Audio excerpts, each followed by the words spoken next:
Hello, and welcome to Karen's Inquisitive Corner. I'm sorry I'm late today, but I could not get my camera on. I'm telling you, things always happen. I am Karen Elizabeth Patton Jack's baby girl, and I'm so glad that you're joining us today.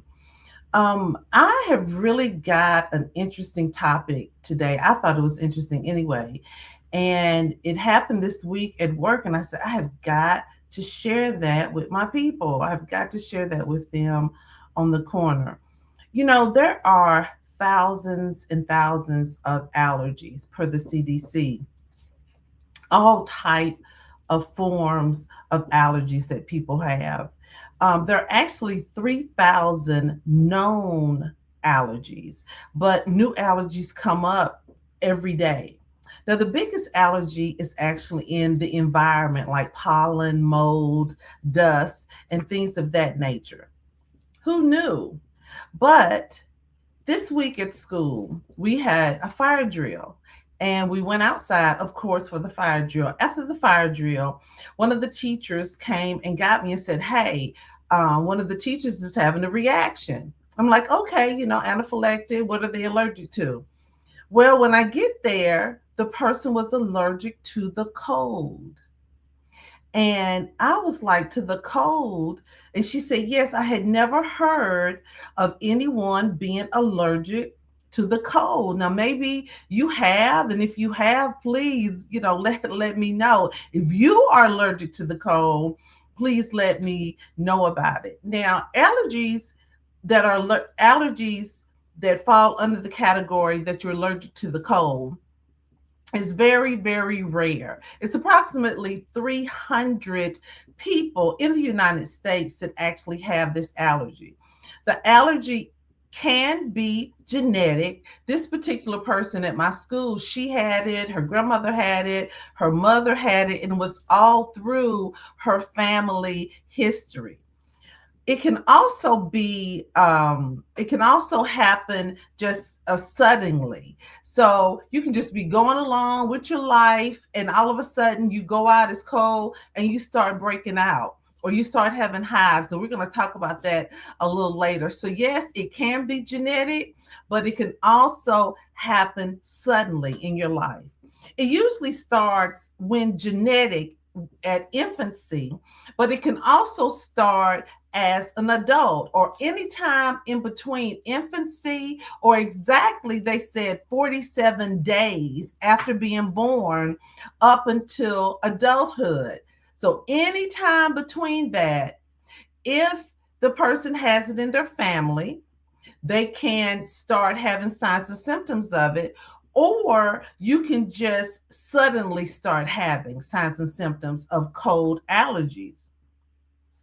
Don't worry, it's not contagious at all. I also found that it was very interesting that it's not just when you walk outside that you start having these reactions. You can get into a cold pool, you can eat something cold, you can get ice on your skin, you can get in a bathtub that's cold, cold water, anything that's cold can start the reaction to allergic reaction to coldness. I thought that was very interesting. Also, there's some things that will trigger this response or make it worse. Alcohol will trigger it. Exercise will trigger it. Heat will trigger it. Hot showers will trigger it. Rubbing or scratching, itching, that will trigger it. Trigger it. I can't talk today. Spicy foods and tight clothing.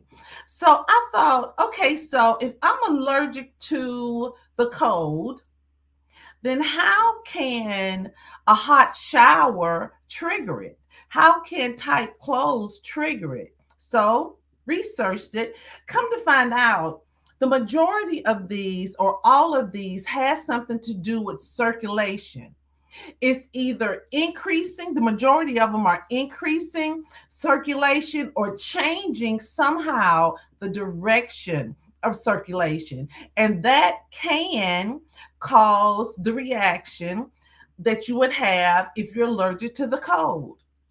Who knew? Who knew? Signs and symptoms, of course, include itching, burning, stinging sensation, sweating. It can also cause your throat to close, just like an anaphylactic shock, difficulty breathing. And this particular person was actually having a difficulty breathing, rapid heartbeat, a drop in blood pressure, swelling can also be a reaction to it. So if you start having these things and you have no idea what you're allergic to, first of all, go to the doctor because they're going to test you for many, many, many, many different allergies.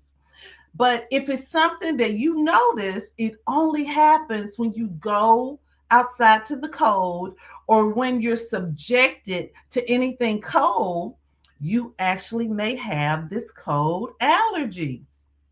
Let me show you all some of the pictures that people the allergies actually look like. Let me pull that up for you. My computer is totally not working very well today. Okay, here we go. So these are people who are allergic to the cold. And these are some pictures of some of the reactions that happen on their body. You can see the redness, you can see the whips, you can see how it itches. Now, the particular lady who had the reaction at school, she told me it stings and it hurts and it burns and it itches like crazy. So, you know, if you're scratching it, it's only going to make it worse, like this gentleman's skin right here. It can affect your face, your eyes can swell up, your lips can swell, your jaws can swell, your throat can swell and close up. If it's a really, really bad anaphylactic shock to the cold, you can see your lips can swell. You have these whips.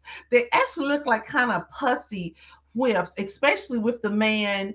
It's my left corner. It looks like that could actually be filled with some type of fluid. But I thought it was so interesting how you can be allergic to the cold and have just every type of sign and symptom if you're allergic to pollen or to dust. And in some cases, actually worse. So, can you imagine being allergic to the cold and breaking out like this on your stomach, on your back, on your legs, your hands? Earlier this week, her hands were red. She started getting hives and she started scratching and itching. She was short of breath. And I asked her what, happened to trigger this on this day. Unfortunately, she forgot to take her medication.